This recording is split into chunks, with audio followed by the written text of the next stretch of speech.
नमस्कार नमस्कार नमस्कार सगळ्यांना श्री स्वामी समर्थ. आणि आजच्या या लाईव्ह सेशनमध्ये मी आपल्या सगळ्यांचं हार्दिक हार्दिक स्वागत करत आहे आणि सगळ्यांना श्री स्वामी समर्थ म्हणतो आणि आजच्या या लाईव्ह सेशनला सुरुवात करतो. माझा जर आवाज तुमच्यापर्यंत प्रॉपर येत असेल तर मला प्लीज कॉमेंट बॉक्समध्ये कळवा. आणि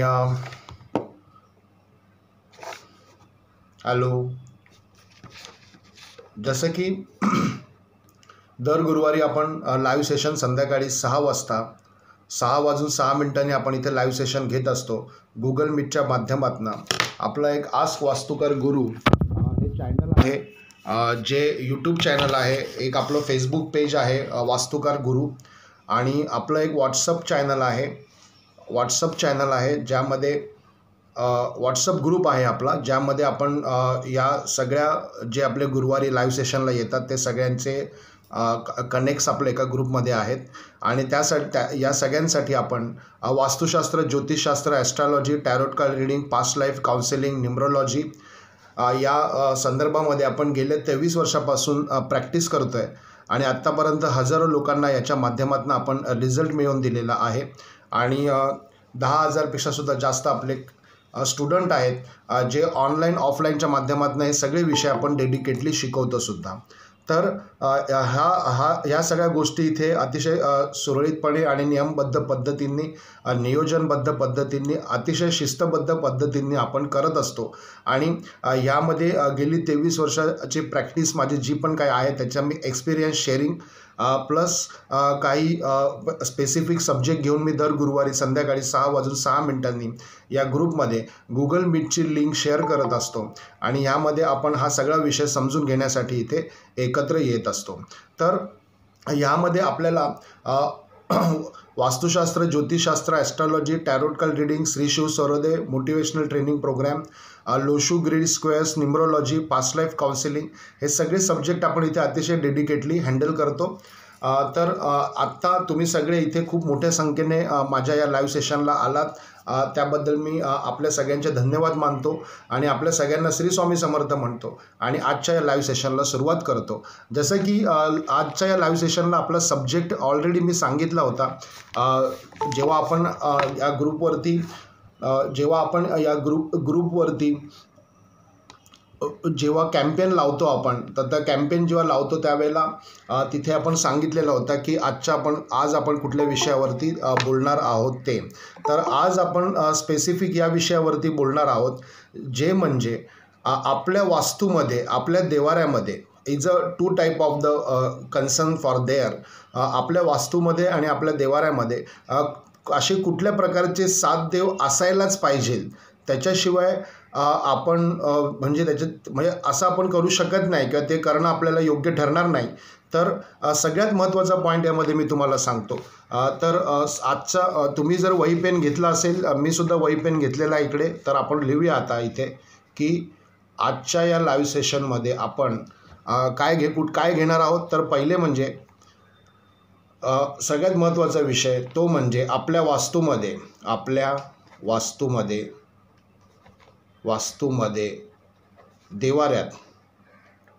देवाऱ्यात कुठल्या 7 प्रकारच्या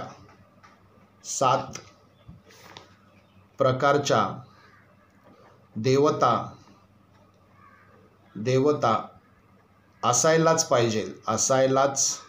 पाहिजे आणि त्या जर आपल्या वास्तूमध्ये असतील तर आपला भाग्योदय हा निश्चित आहे. त्याबद्दल काही मात्र शंका बाळगण्याची गरज नाही, आहे ना. अध्यात्माचे रिझल्ट काही लोकांना मिळत नाही, त्याची कारणं पण मी सांगणार आहे आता या लाईव्ह सेशनमध्ये. बराचसा डीप सब्जेक्ट आपण आज इथे डिस्कस करणार आहोत माझं टॉक झाल्यानंतर. तर आपल्या वास्तूमध्ये, देवाऱ्यामध्ये कुठल्या 7 प्रकारच्या देवता असायलाच पाहिजे, है ना. आजचा हा आपला विषय आहे.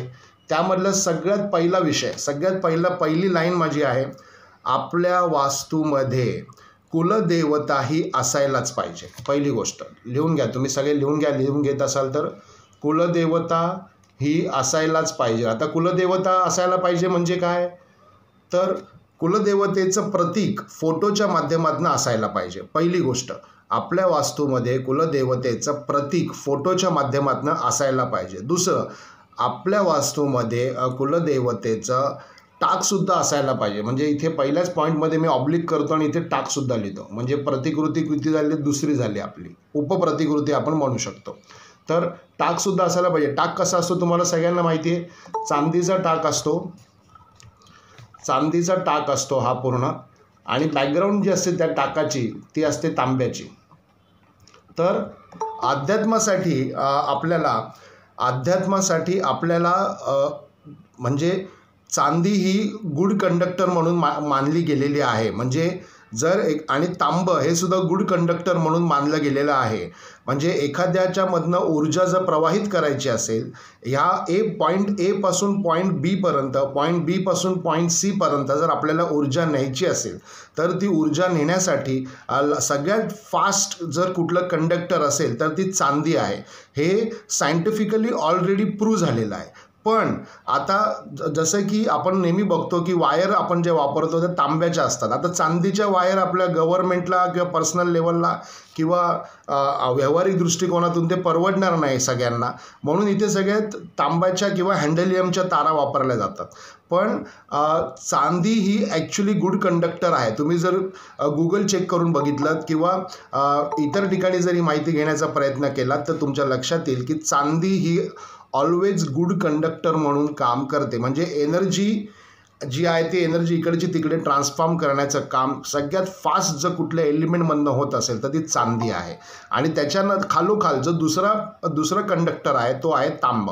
म्हणून आपल्याकडे टाकात कुलदेवता जी आपल्यासाठी अतिशय महत्त्वाची असते. कुलदेवता आपल्यासाठी का महत्त्वाची असते, तर आपल्या मागच्या पिढ्या, 6 पिढ्या, 7 पिढ्या, 5 पिढ्या, 3 पिढ्या, ज्या पण काय असतील, आपल्या मागच्या पिढ्यांनी ज्या देवतेची पूजा केलेली आहे ती देवता आपल्याला आपण त्यांच्या वंशात जन्माला आलो, त्यामुळे आपल्याला त्या देवतेची पूजा ही करणं अतिशय आमूलाग्र ठरतं. अजून पण याची कारणमीमांसा मला देता येईल, पण आता 1 तासाच्या सेशनमध्ये एवढं सगळं शक्य नाही आहे ना.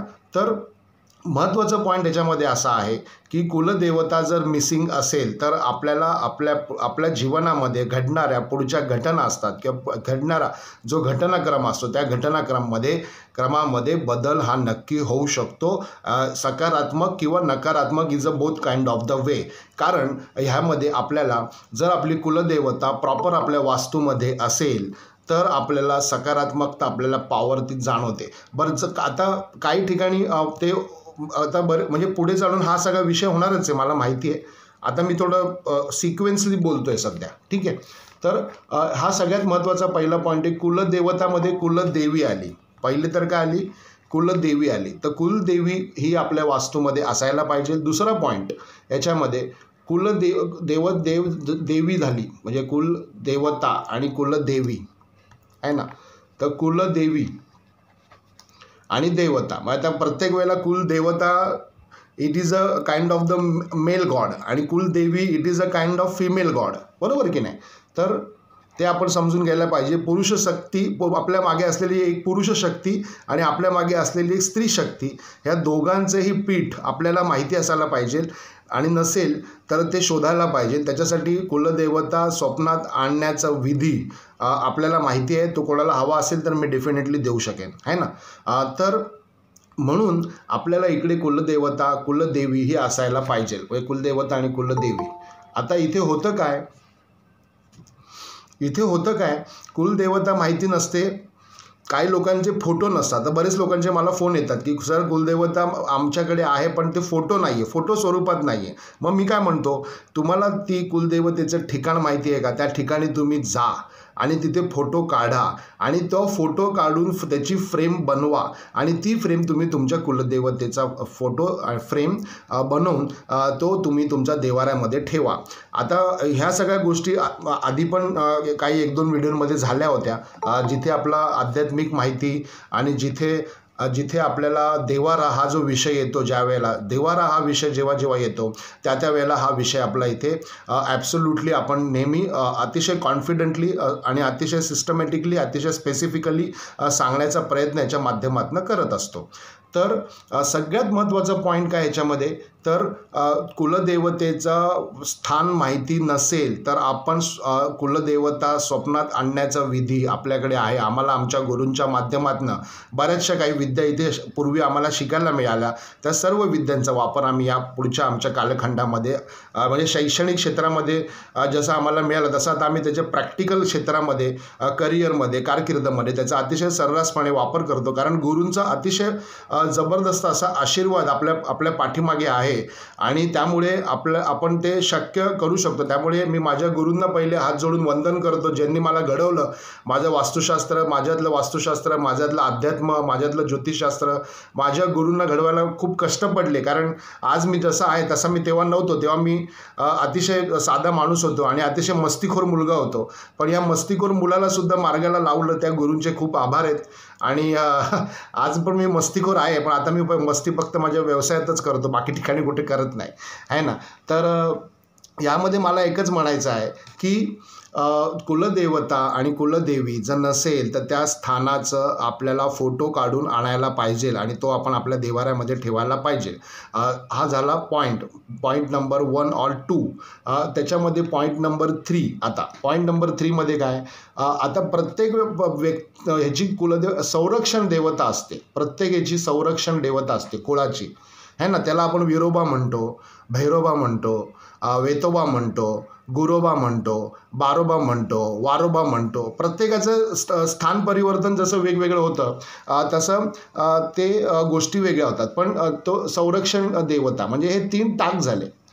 देव, देवी, देवता. संरक्षण देव, देवी आणि देवता हे आपले 3 टाक झाले. तर हे 3 टाक मधले 2 टाक आणि 2 फोटो आपले कंपल्सरी इथे झाले. म्हणजे हा पहिला टाक आणि फोटो, दुसरा टाक आणि फोटो, आणि तिसरा हा फक्त टाक असू शकतो, है ना. तिसरा हा फक्त टाक असू शकतो. त्याचा फोटो असेल तर वेल अँड गुड, नसेल तर काही हरकत नाही. पण टाक असायला पाहिजे किंवा फोटो तरी असायला पाहिजे. मग तो प्रत्येक कुळाचा एक वेगळा संरक्षण देवता ही असते. नसेल तर ते स्वप्नात कसे आणायचे ह्याचा विधी आपल्याकडे आहे. मी तुम्हाला तोच विषय मागाशी सांगत होतो आणि थोडंसं विषांतर झालं, पण काय हरकत नाही. आता इथे आली चौथी देवता. चौथी देवता कुठली आपली, सगळ्यात पहिले श्री गणेश, है ना. श्री गणेशाची प्रतिमा किंवा फोटो आपल्या वास्तूमध्ये, आपल्या देवारामध्ये असायलाच पाहिजे. श्री गणेशाची प्रतिमा किंवा म्हणजे फोटो किंवा मूर्ती ही असायलाच पाहिजे.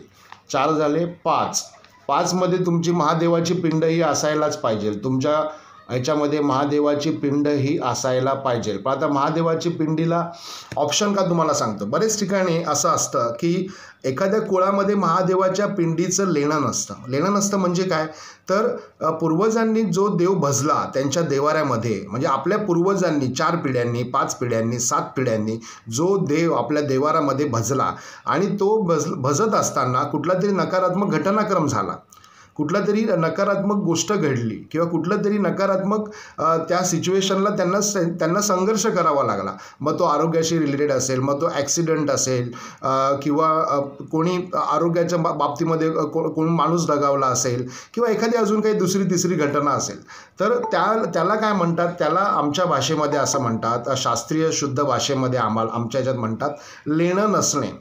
तर लेणं नसणे असं त्याचं स्पेसिफिकेशन आहे.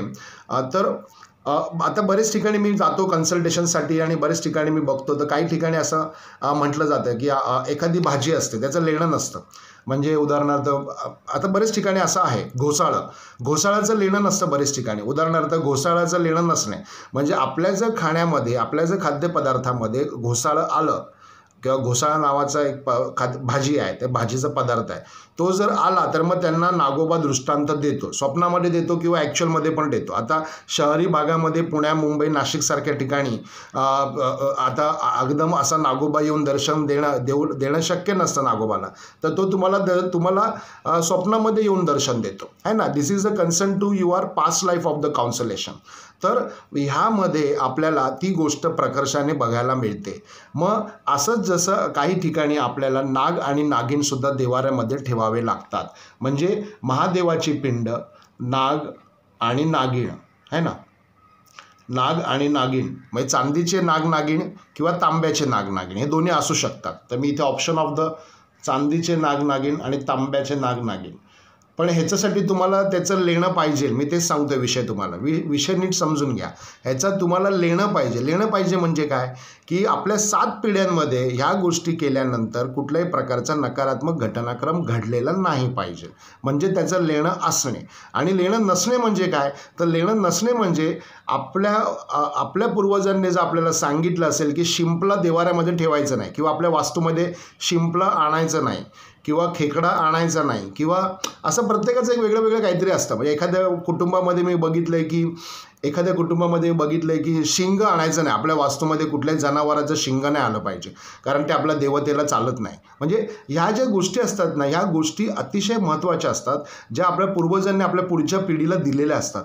पण काही लोक त्याचं ऐकतात, काही लोक त्याचं ऐकत नाही, आणि ते न ऐकल्यामुळे त्याचे होणारे जे दुष्परिणाम असतात, किंवा म्हणजे ते त्याच्यामुळे आपल्या जीवनामधला जो घटनाक्रम आहे, तो घटनाक्रम जर बदली होत असतो, तर त्यावेळेला आपल्याला त्याचे अतिशय नकारात्मक परिणाम आपल्याला आपल्या पुढच्या पिढीला तिथे भोगावे लागतात. तर ह्या सगळ्या गोष्टी आपण इथे गृहीत धरायला पाहिजेत. तर मला हेच म्हणायचं याच्या माध्यमातून. तर 5वा पॉईंट इथे काय होता आपला, महादेवाची पिंड, नाग नागिन, चांदीचा किंवा तांब्याचा, जर आपल्याला त्याचं लेणं असेल तर करायचं, नसेल तर करायचं नाही. प्रत्येक घराण्याचं हे वेगळं वेगळं असतं. तुम्ही मला व्हॉट्सअपला विचारू शकता, त्याच्याबद्दल मी तुम्हाला अजून पुढची चांगली क्लॅरिटी देऊ शकेन. तर यामध्ये हा पॉईंट महत्त्वाचा झाला. आता इथे आला 6वा पॉईंट. ओके, 6व्या पॉईंटमध्ये काय झालं, कुठलीही देवता, थोडं थांबा, मला सगळ्यांशी संवाद साधायचा आहे. माझं हे स्पेस झाला, बोलणं झालं की मी सगळ्यांशी संवाद करणार आहे टाईम टू टाईम. तर थोडं थांबा, माझं हे पूर्ण होऊ द्या विषय. तर ह्यामध्ये आपल्याला 6वा पॉईंट असं महत्त्वाचा असा आहे, कुठलीही देवता आपल्यासाठी आराध्य असू शकते. एखाद्याचं कोणाचं विठोबाची मूर्ती असू शकते, एखाद्याचं कोणाचं श्रीकृष्ण असू शकतो, एखाद्याचं कोणाचं कुठलीही एक आपली आराध्य देवता असू शकते. आराध्य देवता म्हणजे काय, तर आपली लाडकी देवता. म्हणजे आपण जेव्हा बसतो एका देवतेला, आपण एका देवतेला भजतो म्हणजे काय, आपण मूर्तीला भजतो का, आपण मूर्तीला भजत नाही. आपल्याकडे ती क्षमता नाही पंचमहाभूतांना कॅच करण्याची. म्हणजे उदाहरणार्थ मी जर म्हटलं fire, fire fire, water water water, earth earth earth, metal metal metal, wood wood wood, है ना, असं मी जर म्हटलं तर काय हे पंचमहाभूत माझ्याकडे येणार आहेत का. मग हे पंचमहाभूत, मग माझं हे जे शरीर आहे, ते शरीर त्या पंचमहाभूतांनी, त्या पंचतत्वांनी जे बनलेलं आहे, हे घडवण्याचं काम ज्या सृष्टीने केलं, त्या सृष्टीला मी आव्हान करायचं आहे मला. तर मग मी आव्हान करू कसं, त्याचं स्वरूप कुठे प्रगट होणार, किंवा त्याचं स्वरूप मला कुठे दिसणार, किंवा या दोन्ही शक्तींमधला जो दुवा आहे तो कोण आहे. तर ह्या दोन्ही शक्तींमधला दुवा हा आपण ज्या देवाला भजतो, आपण ज्या देवाला मानतो, मग त्याची कुठेतरी मूर्ती स्वरूप असतं, कुठे फोटो स्वरूप असतं. आणि मग आपण डायरेक्ट ऊर्जेला न बसता कुठल्या तरी एका ट्रान्सफॉर्मेशनला बसतो. म्हणजे कसं असतं, आपल्याकडे MACBमधनं लाईट येते, मग लाईट आता MACBमधनं जी निघते ती डायरेक्ट वायर आपल्या घरात येते का, ती खूप मोठी असते, पोलला लावलेली वायर असते, ती खूप मोठी असते. मग त्या मोठ्या याचं रूपांतर जशी त्याची गरज आहे तशी त्याच्या converted for the small scale त्या वायरी पुढे होतात, आणि त्याच्यामध्ये एक ट्रान्सफॉर्मर बसवला जातो, है ना. तो सगळ्यांना माहिती आहे, आता इथे बसलेल्यांना सगळ्यांना माहिती आहे की इलेक्ट्रिसिटीसाठी मध्ये एक ट्रान्सफॉर्मर असतो. तो ट्रान्सफॉर्मर काय करतो, ती सगळ्यात मोठी येणारी जी स्पीडमध्ये येणारी जी ऊर्जा असते, विजेची ऊर्जा असते, ती तो डिवाइड बाय स्मॉल स्केल्समध्ये ज्याला जशी जशी हवी आहे तशी तो पुढे सप्लाय करतो. त्याच्यानंतर आपलं खाली मीटर असतं जे MACBने लावलेलं असतं, तो तिथे पॅरामीटर लावतो आणि तो तिथे मोजतो, आणि त्याच्यानंतर ती आपल्या घरामध्ये येते. आणि मग घरामध्ये पण आपला एक मेन स्विच असतो, आपण बटन दाबलं की आपल्याला लाईट लागतो, पंखा लागतो, AC लागते, फ्रीज लागतो, आपल्या सगळ्या सुखसुविधा तिथे प्राप्त होतात. मग ही जशी एनर्जी त्या पद्धतीने येते, तसंच आपल्यासाठी आपला देव हा खूप मोठा ट्रान्सफॉर्मर आहे. तो ट्रान्सफॉर्मरची भूमिका तिथे निभावत असतो, आणि आपल्याला लागणारी ऊर्जा, आपल्याला लागणारी इनटँजिबल एनर्जी ही आपल्याला त्याच्या माध्यमातून प्राप्त होत असते. म्हणून मग आता देवाला भजणं म्हणजे मूर्ती रूपात भजायचं का, देवाला भजणं म्हणजे फोटो रूपात भजायचं का. पण निसर्गामध्ये असलेली जी ऊर्जा आहे ती आपण डायरेक्ट आपण अशी घेऊ शकत नाही. We are not capable for this. म्हणजे आपल्याकडे तेवढी क्षमता नाही. आता माझ्यासारखा माणूस म्हणजे मला आज ही सगळी तपस्या करायला 12 वर्ष 24 वर्ष लागली. म्हणजे 15 वर्ष 18 वर्ष माझी ह्याच्यामध्ये गेली सुरुवातीच्या काळामध्ये. 10 ते 12 वर्षांमध्ये तर मला या सगळ्या गोष्टी समजेपर्यंत तेवढा वेळ लागला. म्हणजे एक तप मला गेला, एक तप माझा गेला यामध्ये. मग त्यावेळेला आत्ता म्हणजे मधल्या काळापासून काही गोष्टी समजायला लागल्या, जमायला लागल्या. ध्यानधारणा, मेडिटेशन, अध्यात्म या सगळ्या गोष्टींनी माझ्यासारखे व्यक्ती थोड्याफार प्रमाणामध्ये डायरेक्ट ट्रान्सफॉर्मेशन करू शकते. का तर माझ्याकडे गुरूंचा आशीर्वाद आहे. थोड्याशा प्रमाणामध्ये मी करू शकतो. म्हणून तर मी वास्तू कन्सल्टंट, ज्योतिष कन्सल्टंट म्हणून, टॅरोट कार्ड रीडिंग कन्सल्टंट म्हणून, पास्ट लाईफ काउन्सिलिंग कन्सल्टंट म्हणून सक्सेसफुली काम मार्केटमध्ये करत आहे. त्याचं कारण का तर एक तर गुरूंचा खूप मोठा आशीर्वाद आहे आणि हे जे ट्रान्सफॉर्मेशन आहे, ट्रान्सफॉर्मेशन करण्याचं काम थोड्याशा प्रमाणात का होईना मला जमतं आहे. आणि ते जमतं आहे म्हणून माझे लोकांना रिझल्ट मिळत आहेत. आणि माझे लोकांना रिझल्ट मिळत आहेत म्हणून परत पुढे लोक माझ्याकडे येत आहेत. मग परत लोकांना रिझल्ट येतो आहे. पण म्हणजे असं हे वर्षानुवर्ष हे माझं ही जी तपश्चर्या आहे, हे जे कार्य आहे, हे महाराजांच्या आशीर्वादाने हे असंच पुढे चाललेलं आहे. पण हे का होतं आहे तर मी हे डायरेक्ट ट्रान्सफॉर्मेशन करू शकतो म्हणून हे होतं आहे. पण आता एका नॉर्मल व्यक्तीला सांगितलं की तुम्ही डायरेक्ट ट्रान्सफॉर्मेशनला बसा तर ते शक्य नाही. कारण त्याला त्याच्याशी रिलेटेड लागणाऱ्या ऊर्जा त्याला प्राप्त करण्यासाठी परत तपश्चर्या करावी लागेल. ही एक प्रकारची तपश्चर्या आहे. एवढं इझी नाही आहे ते, आहे ना. तर म्हणून आपल्याला मूर्तीपूजा आणि फोटोपूजा का करायला पाहिजे. म्हणजे मी तुम्हाला या माध्यमातून पहिले हे सांगतोय किंवा हे क्लिअर करतोय कारण मला माहिती आहे पुढे चालून लोक हा विषय विचारणारच मला. म्हणून मी हे क्लिअर करतोय की मूर्तीपूजा आणि फोटोपूजा ही का करायची याचं कारण मी तुम्हाला इथे सांगतोय. त्याच्यासाठी या गोष्टी आपल्याला अतिशय महत्त्वाच्या आहेत. तर आता इथे मी जसं म्हटलं की 6व्या नंबरचा देव कुठला होता आपला. मग एखाद्याचा विठोबा असू शकतो, है ना. एखाद्याला विठोबा प्राप्त होतो आणि आपला जो देव आहे तो आपल्याला आपल्या पूर्वकर्मानुसारच प्राप्त झालेला आहे. म्हणजे आपण मागच्या जन्मी ज्या देवाची पूजा केली होती किंवा ज्या देवाला आपण कमिटमेंट केलं होतं की देवा आता मी हे सगळं मी तुझं करतो आणि ते करता करता कुठेतरी आपलं जीवन अर्धवट राहिलं आणि आपली एक्झिट झाली. मग त्या वेळेची जी एक्झिट झाली म्हणजे आपलं जीवन संपलं त्यावेळेला आणि त्याच्यानंतर जी राहिलेली अर्धवट तपश्चर्या, अर्धवट भक्ती, आपल्याला उरलेली भक्ती ह्या जन्मामध्ये परत मिळाली, आहे ना. तर आपल्या कुठल्या ना कुठल्या तरी रूपामध्ये आपण देवाला भजलेलो आहे. आपण आपल्या काय म्हणतात त्याला ज्या योन्यांमधनं आपला जन्म झाला प्रत्येक वेळेला त्यावेळेला कोणीतरी आपले आई होती, कोणीतरी आपले वडील होते आणि त्या प्रत्येक वेळेला कोणी ना कोणीतरी वेगळं होतं आणि ही शक्तीसुद्धा होती आपल्याबरोबर. आणि ही शक्ती जी आपले इनकम्प्लीट राहिलेल्या गोष्टी आहेत त्या कंप्लीट करायच्या आहेत आणि ह्या कंप्लीट करायच्या ज्या गोष्टी आहेत त्या आपल्याला या जन्मामध्ये प्राप्त होण्यासाठी आपल्याला अध्यात्म करायचं आहे. आणि ह्याची कमिटमेंट देवाने ऑलरेडी आपल्याकडनं घेतलेली आहे. पण जन्माला आल्यानंतर फक्त 10% लोकांना हे लक्षात येतं की देवाला दिलेली कमिटमेंट आपल्याला या जन्मात पूर्ण करायची आहे आणि ती जर आपण कमिटमेंट पूर्ण केली नाही तर आपल्याला परत पुढचा जन्म घ्यावाच लागेल. आणि तो जर आपल्याला नको असेल तर ते काम जे आहे आपलं अर्धवट राहिलेलं कार्य जे आहे, जे अध्यात्माच्या माध्यमातून असेल किंवा मेडिटेशनच्या माध्यमातून असेल, ध्यानाच्या माध्यमातून असेल, ते आपल्याला पूर्ण करावंच लागेल. जसं आपण दैनंदिन जीवन जगण्यासाठी आपल्याला आपलं कुटुंबाचं पालनपोषण करावं लागतं. आपल्याला आपलं पोटाचं खळगं भरावं लागतं किंवा आपल्याला काय थोडाफार जो तोडका मोडका संसार देवाने दिलाय तो करावाच लागतो. त्याच्याचबरोबर आपल्याला पुरेपूर पद्धतीने अध्यात्मसुद्धा आणि ध्यानधारणासुद्धा आणि मेडिटेशनसुद्धा हे करावंच लागतं. आणि हे ज्यांनी कमिटमेंट नाही पाळली, 90% लोक ही कमिटमेंट पाळत नाही आणि ते आपल्या कर्माच्या चक्राच्या मध्ये अडकतात, फसतात आणि परत जन्माला येतात. तर हे सगळं ज्या गोष्टी आहेत ह्या अशा पद्धतीने इथे चालतात. आणि म्हणून मी नेहमी म्हणतो की अध्यात्म आणि मेडिटेशन, ध्यानधारणा मेडिटेशन या 2 गोष्टी जसं आपण करत जातो तसा आपला जो जीवनामधला घटनाक्रम आहे तो बदली होतो. ती बदली करण्याची शक्ती ही अतिशय मोठी आहे, ती खूप अफाट आहे, खूप व्यापक आहे. त्याला तुम्ही आव्हान करू शकत नाही. म्हणजे त्याला तुम्ही आव्हान करू शकत नाही, आवाहन करू शकता. आव्हान आणि आवाहन या दोघांमध्ये फरक आहे. आव्हान म्हणजे त्या चेतनेला तुम्ही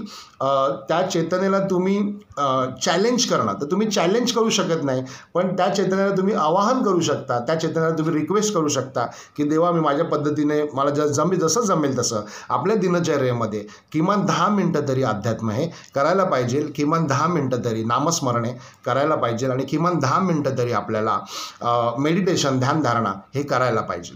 तर ह्या जर गोष्टी आपण व्यवस्थित केल्यात तर आपल्याला आपलं जीवनक्रम आपल्याला आपल्या जीवनातील घटनाक्रम बदलण्याची शक्ती ही आपल्याला आपला देवच देत असतो. आणि हा जो आपला देव आहे तो आपल्याला मागचं जे अर्धवट राहिलेलं कार्य आहे ते पूर्ण करण्यासाठी तो देव आपल्याला ऑलरेडी प्राप्त झालेला असतो. आणि त्या देवाला आपण काय म्हणतो, त्या देवाला आपण म्हणतो आपला आराध्य दैवत है ना. तर आराध्य दैवताची संकल्पना मी तुम्हाला इथे खूप थोडक्यात समजून सांगण्याचा प्रयत्न केला.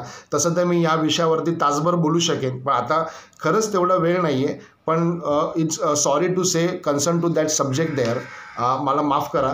पण ह्यामध्ये आपण आता कोणी म्हणतं मला विठोबाची पूजा करायला आवडते, कोणी म्हणतं मला कृष्णाची पूजा करायला आवडते, कोणी म्हणतं मला अंबाबाई आवडते, किंवा कोणी म्हणतं म्हणजे एखादी जी आपली ऊर्जा स्रोत आहे ना, तो ऊर्जा स्रोत ऑलरेडी आपल्याला कनेक्ट झालेला आहे, तो आपल्याला माहिती आहे, तो आपल्याला बरेच वेळेला प्रत्येक वेळेला त्याचे इंटिमेशन देत असतो. दरवाजा आपला देव आपला दरवाजा असा ठोकत असतो, पण आपणच त्याच्याकडे दुर्लक्ष करतो आणि मग देव काय करतो, आपल्याला वेगवेगळ्या संकटांमध्ये टाकतो, कारण त्याला आपल्याला अध्यात्मात आणायचं असतं. देवाला कुठल्याही भक्ताला त्रास द्यायचा नसतो, पण आपण देवाचं ऐकत नाही म्हणून तो असं आपल्याला कनेक्ट करत असतो, नॉक करत असतो, पण आपणच त्याच्यामध्ये मग आपल्या कामामध्ये अडथळे येतात. मग अडथळे आल्यानंतर आपण काय खरं नाही, माझं काय होतच नाही, माझं होत नाही. याचं कारण असं आहे की जोपर्यंत तुम्ही देवाशी नतमस्तक होत नाही, जोपर्यंत तुम्ही देवाला सरेंडर होत नाही, कुठल्या तरी एका शक्तीला जोपर्यंत तुम्ही माथ्यात टेकत नाही, तोपर्यंत तुमच्या पुढच्या गोष्टी तुम्हाला प्राप्त होत नाहीत. तर ह्यासाठी प्रत्येकाचं ती शक्ती वेगळी असू शकते. मी असं म्हणत नाही की मी स्वामी समर्थांचा भक्त आहे म्हणून तुम्ही स्वामींचंच करा, किंवा मी आई भवानीचा भक्त तर तुम्ही आई भवानीचंच करा, किंवा मी महादेवाचा भक्त तर तुम्ही महादेवाचंच करा, है ना. मी असं म्हणत नाही. तुम्हाला जे ऊर्जा स्रोत प्राप्त होत असेल ते ऊर्जा स्रोत तुम्ही प्राप्त करून घ्या.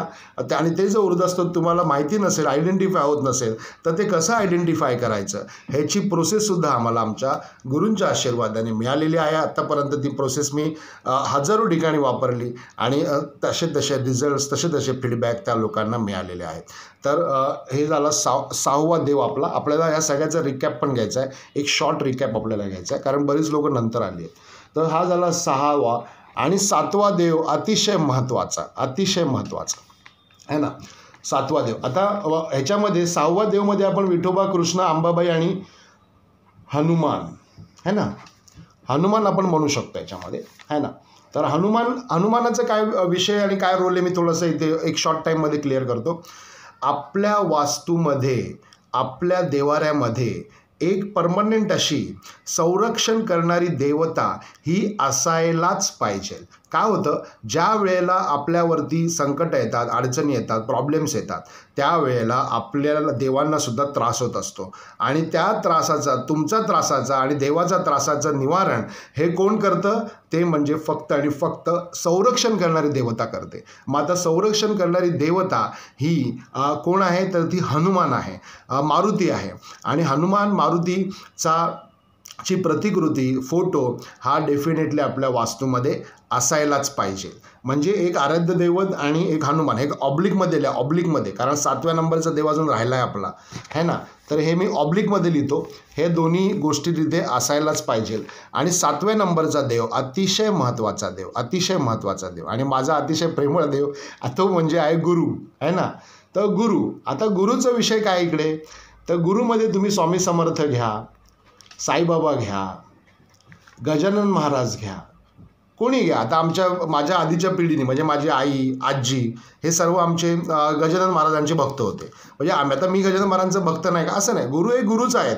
पण मला स्वामी महाराजांकडनं ऊर्जा स्रोत प्राप्त झाला, त्यामुळे मी त्यांच्या मागे आहे, किंवा तेच माझ्या मागे आहेत असं. आणि ते दिसतातच सगळ्यांना, ते माझ्या मागे आहेत. तर तेच माझ्या मागे आहेत असं म्हणायला काय हरकत नाही. आणि त्यांच्या आशीर्वादाने, कृपाप्रसादाने या सगळ्या गोष्टी होत आहेत इकडे, लोकांना रिझल्ट मिळत आहेत मेन म्हणजे. तर मी नेहमी म्हणतो स्वामी महाराजांना की स्वामी महाराज माझ्याकडे येणाऱ्या लोकांना रिझल्ट मिळू दे. लोकांचं चांगलं झालं तर माझं आपोआप चांगलं होणारच आहे, कारण मी तुमचा भक्त आहे म्हटल्यानंतर माझं काय वाईट होणार नाही आहे आणि आजपर्यंत झालंही नाही आहे, त्यामुळे तो काय प्रश्न नाही. म्हणजे एवढ्या मोठ्या मोठ्या संकटांमधनं देवानी मला वाचवलं आहे. तर मी नेहमी म्हणतो की आताच्या ज्या काही गोष्टी चालल्या त्यामध्ये तर काय प्रॉब्लेमच नाही आहे. म्हणजे आपल्या खूप मोठ्या मोठ्या परीक्षा देऊन झाल्या आहेत, त्यामुळे आता हे चाचण्या असतात त्याला मला काही एवढं म्हणजे वाटत नाही. ते बरोबर सगळं देवाची लीला खूप आघाद आहे, खूप आघाद आहे ना. तर आपण त्याला कुठल्या पॅरामीटरमध्ये मोजू शकत नाही है ना. तो गुरु असायला पाहिजे. गुरु काय, मग स्वामी असतील, साई असतील, गजानन महाराज असेल, पीर असेल, फकीर असेल, प्रत्येकाचं वेगवेगळं असेल, त्याच्यासाठी मला काही म्हणणं नाही. पण हे जे 7 देव आहेत, हे 7 देव इथे आपल्या वास्तूमधल्या मंदिरामध्ये हे असायलाच पाहिजे. हा झाला पॉईंट. आता दुसरा पॉईंट अतिशय महत्त्वाचा, मी खूप महत्त्वाचा विषय घेऊन आज तुमच्याकडे आलेलो आहे. माझ्या आधीच्या पण व्हिडिओमध्ये मी या सगळ्या गोष्टी सांगितल्या आहेत आणि परत आता थोडंसं रिव्हिजन करतो, कारण बरीच लोक नवीन आहेत है ना. तर सगळ्यात महत्त्वाचा पॉईंट म्हणजे साजूक तुपाचा दिवा हा लावलाच गेला पाहिजे. देवाला साजूक तुपाचा दिवा हा लावलाच गेला पाहिजे वास्तूमध्ये. मग ते तुमची कमर्शियल असो, रेसिडेन्शियल असो, गोडाऊन असो, काही असो, अगदी शेती असो. शेती जरी असेल ना तुमची, एखादा प्लॉट जरी असेल ना, तर त्या प्लॉटमध्ये पण एखादं छोटंसं मंदिर बनवा आणि तिथे काहीतरी स्थान देवाचं बनवा, झाडाखाली बनवा, कुठेतरी बनवा, पण एक तरी गोष्ट तिथे बनवा आणि त्याप्रमाणे त्याचं आवाहन करायला पाहिजे है ना. तर ही एक महत्त्वाची गोष्ट. दुसरं म्हणजे आपल्या वास्तूमध्ये काळ्या रंगाची अगरबत्ती वापरायची नाही.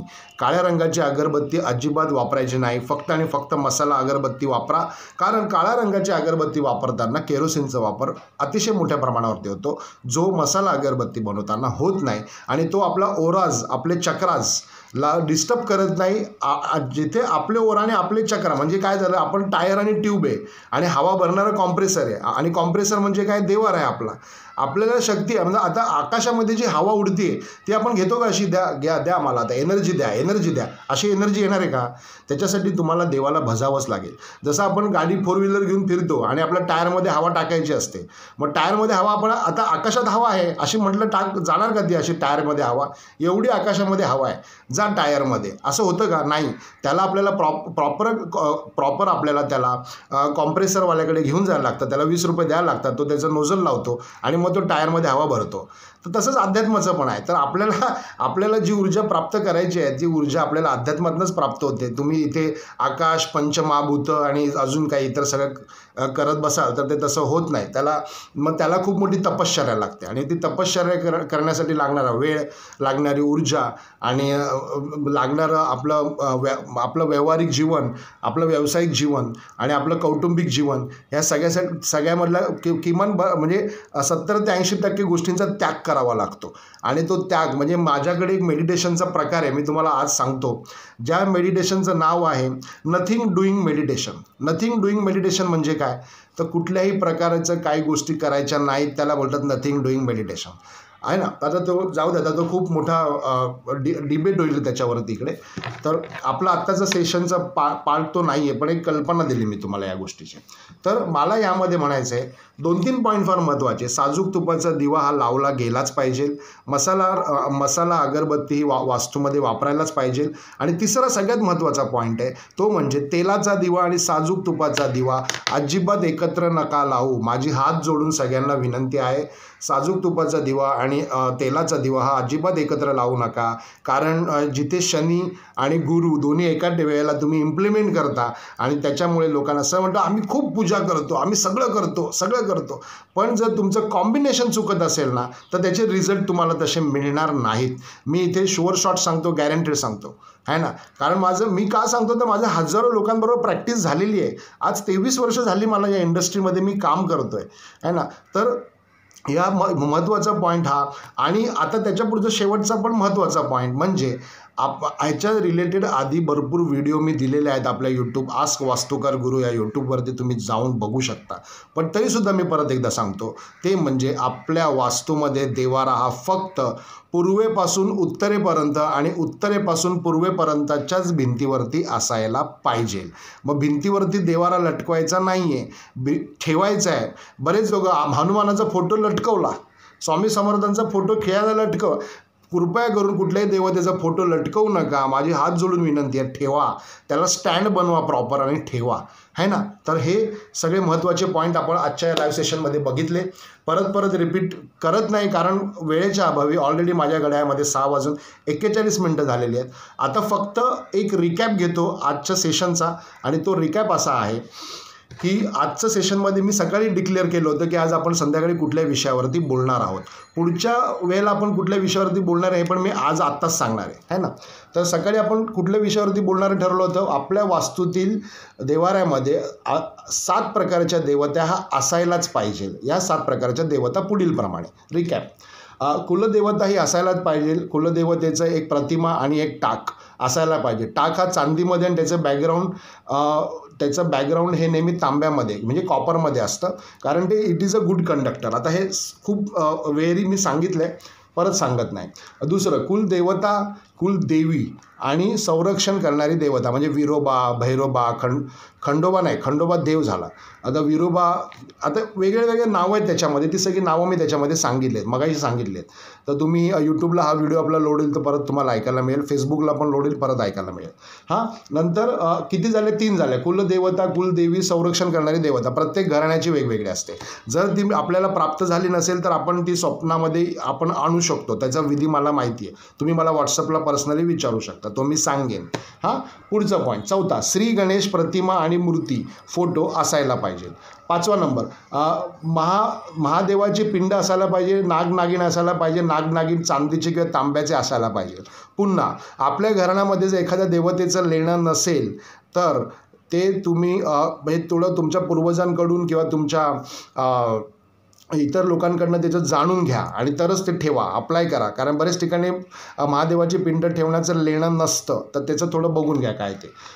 6वा पॉईंट, विठोबा, कृष्ण, अंबाबाई, प्रत्येकाला आपापली एक ऊर्जास्त्रोत असतो. तो ऊर्जास्त्रोत त्याचा मागच्या जन्मापासूनच आलेला असतो त्याच्याबरोबर, तो तिथे त्याला कनेक्ट होतो. आणि Hanuman is a too compulsory, म्हणजे एक ऑब्लिक आहे इथे या पॉईंटमध्ये, आणि Hanuman is a compulsory, too compulsory. कारण हनुमान ही संरक्षण करणारी देवता आहे, तुमचीसुद्धा आणि देवतांचीसुद्धा, आहे ना. कारण एक आपल्या जीवनामध्ये एक काळ असा येतो की देवांचं पण संरक्षण व्हायला पाहिजे. आपल्या वास्तूमध्ये असलेल्या देवांचं पण संरक्षण व्हायला पाहिजे. आपलं तर संरक्षण व्हायलाच पाहिजे आणि देवांचं पण व्हायला पाहिजे. त्याच्यासाठी आपल्याला हनुमानाचा फोटो आपल्या देवाऱ्यामध्ये ठेवायलाच पाहिजे.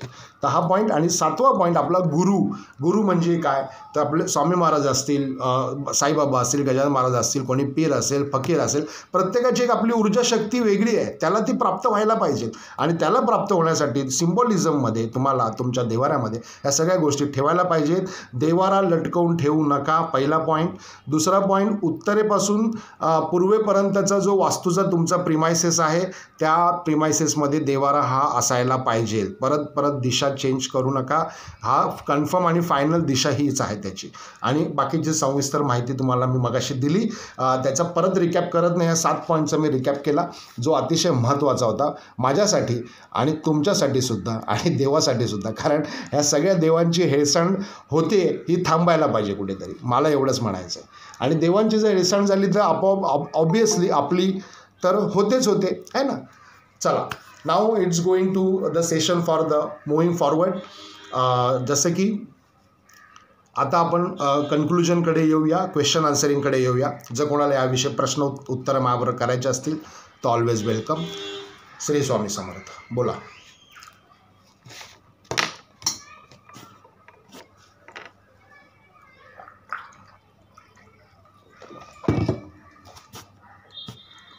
बोला. हां बोला. तुमच्या बाजूचं माईकचं बटन चालू करा आणि बोलायला सुरुवात करा. श्री स्वामी समर्थ. बोला. श्री स्वामी समर्थ. बोला. सर आवाज येतो माझा? हो येतोय बोला. सर मला विचारायचं होतं की माझा संसार पूर्ण सांभाळून मी जॉबला जाते, घरी सगळं काम करते, घर सांभाळून जॉब सांभाळून अध्यात्म मेडिटेशन ध्यान कसं करायचं? 10 मिनटं करायचं, जास्त नाही करायचं. सकाळी 10 मिनिटं, सकाळी 10 मिनटं, संध्याकाळी 10 मिनटं द्या. बघा, अध्यात्म करायला वेळेचं बंधन म्हणजे नक्की नामस्मरण करायचं, नक्की काय? तुम्ही डेट ऑफ बर्थ सांगा तुमची, काय कुठून बोलताय तुम्ही? हां, मी ठाण्यावरून बोलते. 4 ऑगस्ट 1973. नाव काय? जयश्री गवळी. एक मिनटं. ठाण्याला कुठे असत तुम्ही? ठाण्याला मुंब्र्याला. ओके. नाही, मी पण ठाण्यालाच राहतो म्हणून विचारलं तुम्हाला. Mumbra. Okay. Date of Thana birth जिल्हा पडतो, मुंब्र्याला. 4 ऑगस्ट 1973.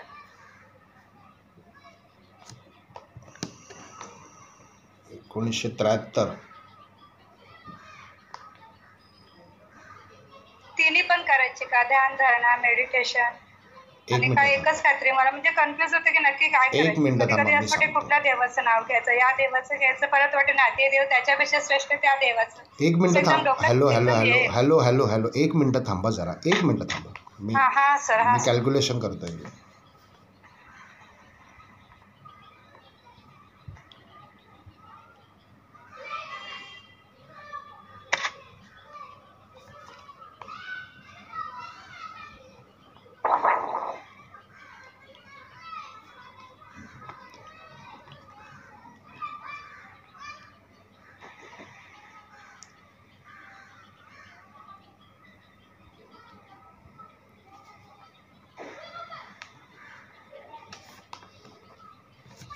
रोज महादेवाला पाणी वा तुम्ही, है ना?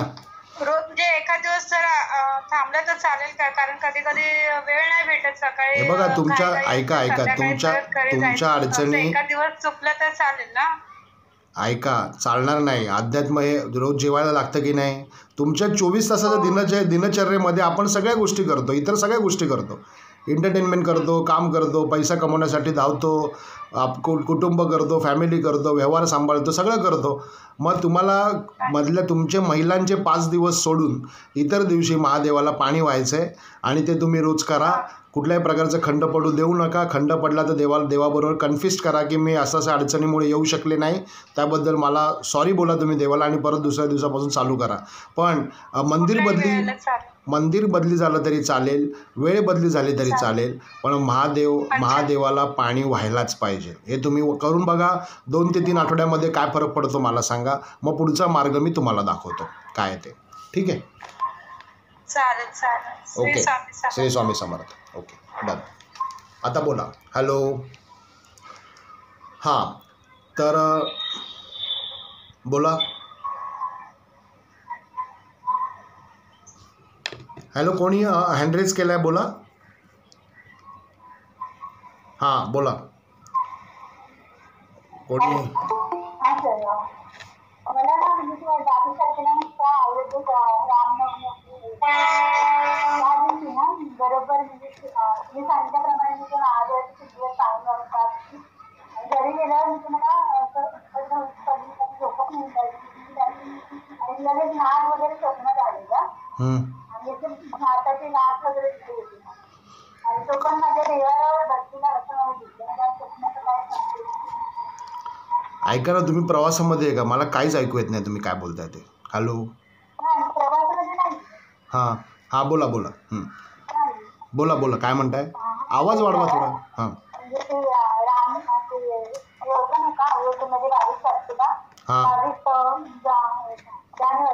हां, त्या दिवशी मला स्वप्न नाग आलेला. त्या दिवशी मी सांगितल्याप्रमाणे महादेवाला पाणी अर्पण करून गेले आणि दुपारच्या वेळेला स्वप्नात तिथं नाग आलेला तर माझ्या देवावर ठेवून बसलेला आणि मला भाताची झाड दिसली.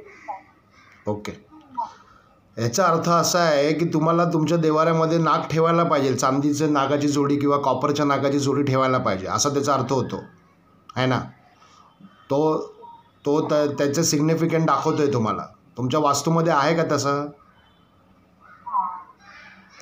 हां, मग तुमच्या पूर्वजांना किंवा तुमच्या आईवडिलांना किंवा सासू सासऱ्यांना विचारून बघा की पूर्वी आपल्या देवाऱ्यामध्ये नाग होते का? हे विचारून बघा, आहे ना. हॅलो. पण म्हणजे माझ्या माहितीप्रमाणे ते ठेवायला पाहिजे, आहे ना. तर तुम्ही व्हॉट्सअपला तुम्ही आता सध्या महादेवाची आहे ती उपासना पूर्ण करा. तुम्ही आता आहे ती उपासना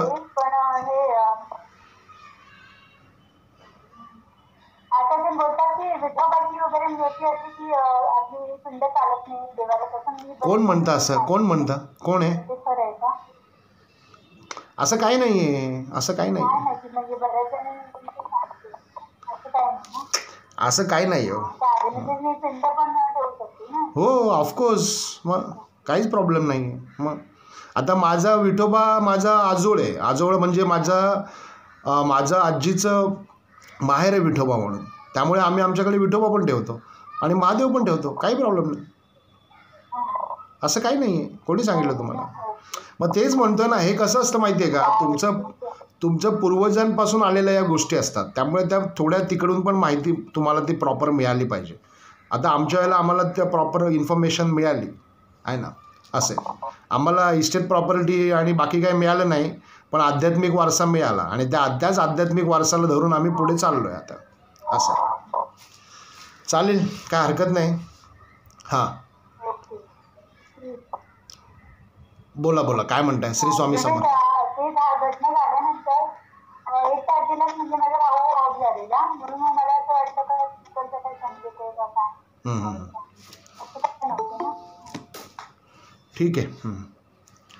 ठीक आहे चालेल. श्री स्वामी समर्थ. श्री स्वामी समर्थ. बोला. बोला. हँडरेज कोणाचे आहेत? बोला. बोला. नमस्कार.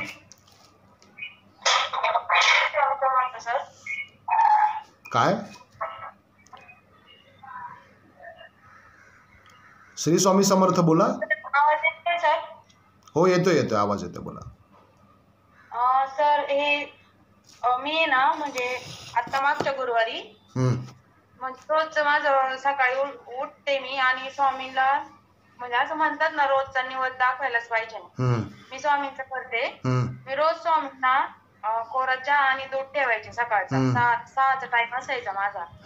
पण मागच्या गुरुवारी ना माझ्याकडून ते मला ना म्हणजे उठले नाही लवकर मी आणि पोरांना शाळेत जायचं होतं म्हणून गडबडीत माझ्याकडून झालं नाही ते. तर त्याची माझ्या गॅसवर पाऊल होती. तर मी इथं केंद्रामध्ये स्वामींचा केंद्र ग्रुप आहे माझ्या ह्याच्यात मंतर मधला. तर ते मी ग्रुप मध्ये फोटो पाठवला तर ते म्हणले स्वामींनी प्रचलित दाखवली. असं खरं असतं का हे? 100% खरं असतं ना. खरं असतं म्हणजे तुम्ही देव अध्यात्म करता पण आहे आणि अध्यात्म देव तुम्हाला त्याचं सिग्निफिकंट दिलं तर तुम्ही ते मानत पण नाहीये. मग असं कसं चालेल? मग देव आला तर देवाला नाही देव जर आला आपल्या जीवन मनुष्याने केलं फक्त. पण त्या दिवशी असं चहा केलता त्या दिवशी पण केलता पण एवढंच झालं का मी ठेवला नाही. एवढीच चुकी झाली माझ्याकडून. काय हरकत नाही.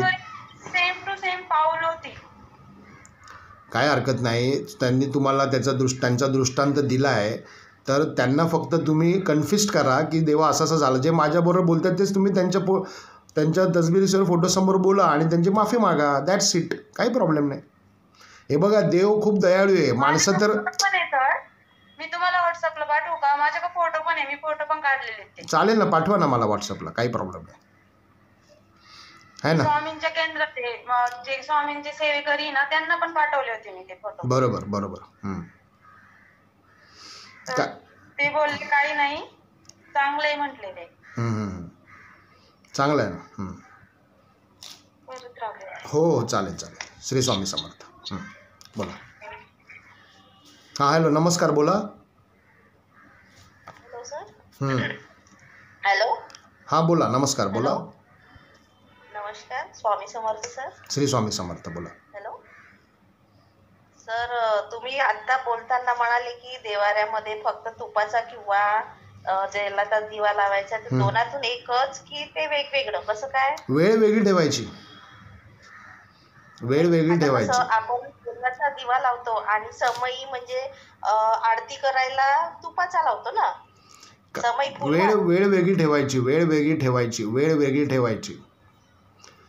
असं आहे. तेलाचा दिवा सकाळी लावला ना, मग दुपारी तुपाचा लावायचा, संध्याकाळी परत तेलाचा लावायचा. असं करू शकता तुम्ही. किंवा एकदा सकाळी तुपाचा लावा, संध्याकाळी तेलाचा लावा, किंवा सकाळी तेलाचा लावा, संध्याकाळी तुपाचा लावा. असं करू शकता तुम्ही, है ना.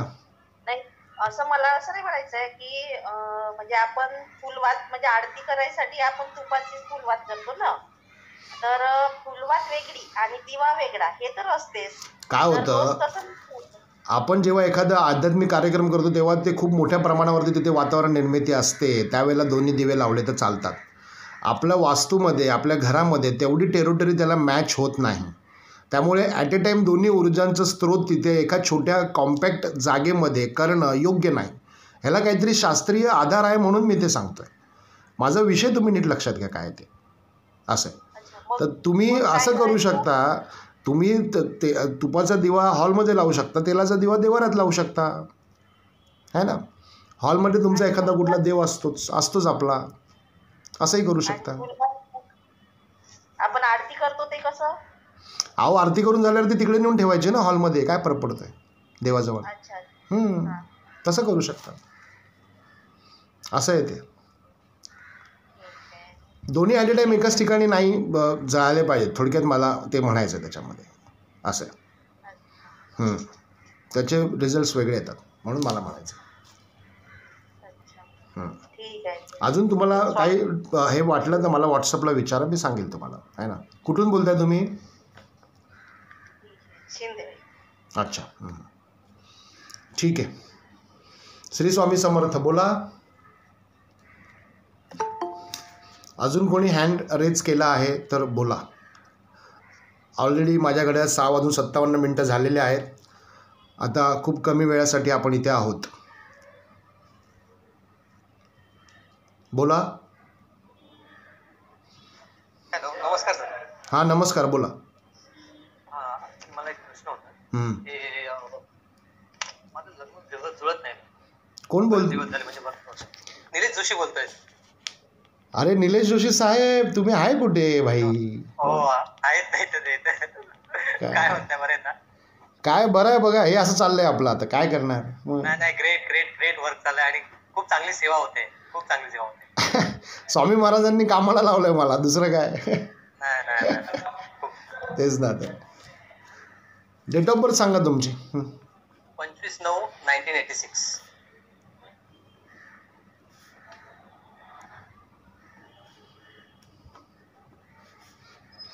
गुरुबळ नाही आहे तुमच्या कुंडलीत. अच्छा. गुरुबळ नाही आहे तुम्हाला. दत्ताच्या 7 फेऱ्या मारायच्या आहेत, ओके, है ना. 1 मिनटं थांबा जरा.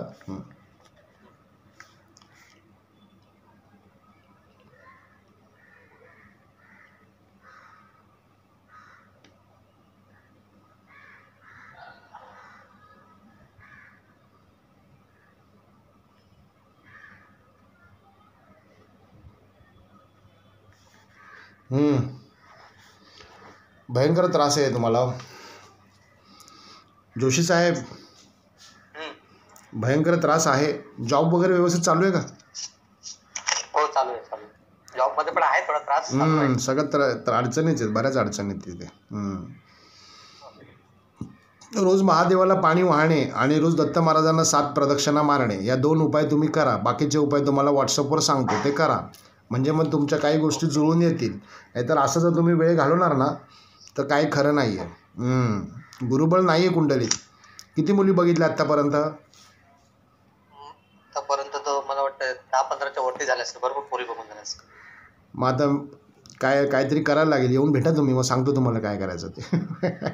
चालेल आहे की नाही. हे काय माहिती आहे का, गुरुबळ नाही आहे, त्याला काहीतरी प्रॉपर काहीतरी करावं लागणार आहे आपल्याला, असं आहे. एनर्जी कमी पडते सगळी. आणि कामधंद्याचं पण स्टेबल होत नाही आहे तुमचं, असं आहे. कामधंद्याचं पण स्टेबल नाही आहे. म्हणजे दर 1-1.5 वर्षाने, दर 4-6 महिन्याने, दर 7-8 महिन्यांनी जॉब चेंज होतो, डिझिग्नेशन चेंज होतं.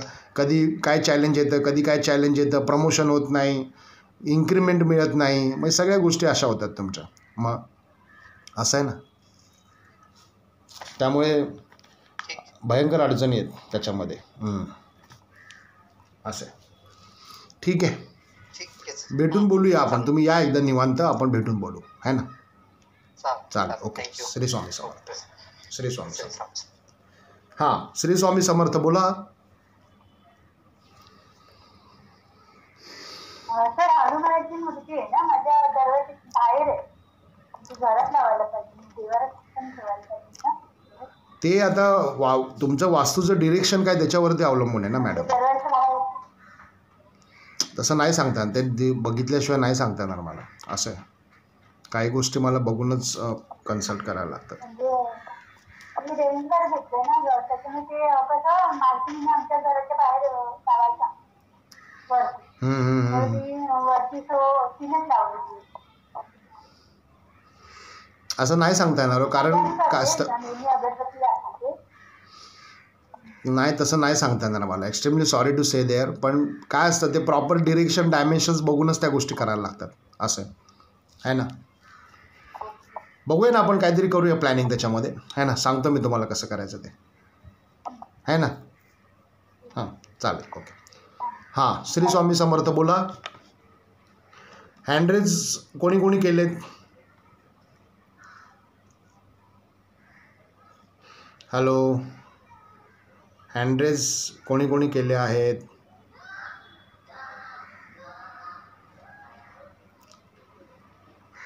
ओके.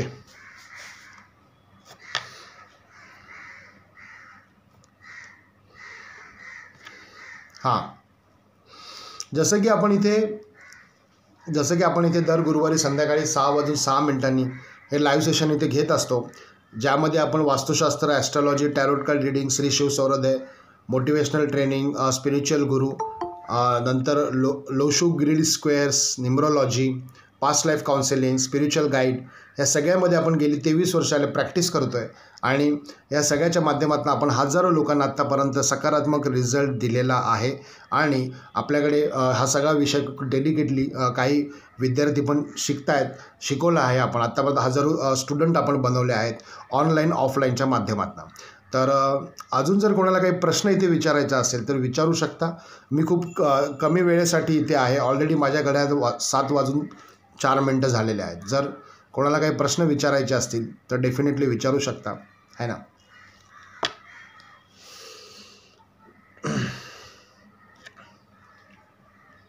हां, बोला.